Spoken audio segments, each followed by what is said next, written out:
my dream cosplay, RoboCop, 1987. I finally did it after all these years. I'm really happy how it turned out. I made it out of EVA foam. I painted it like RoboCop 1 with a silver metallic base using acrylic paints, and then I gave it some purple and blue hues, kind of like RoboCop 2. But the suit doesn't look too blue like that suit or shiny. I think I found a good middle ground for the paint job. So I kind of used the airbrush using metallic purple and the blues. Just get kind of like a simulated shadow effect.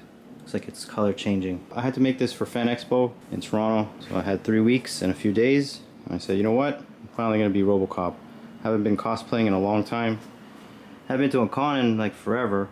I wanted to make something that counted for myself to see if I really liked, you know, the joy of building cosplays, and I did. I found the love again. Had a lot of fun making this thing, and now I'm going to do a suit up and show you how I can move in it and the mobility and all that.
And as always, if you're new to Pepakura, foam building, and cosplay in general, and you want to get started, this is a great way to get into the hobby.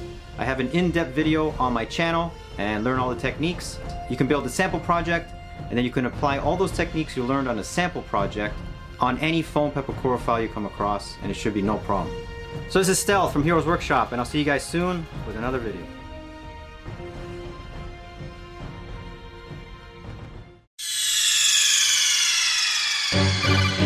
Stealth, answer me. Stealth!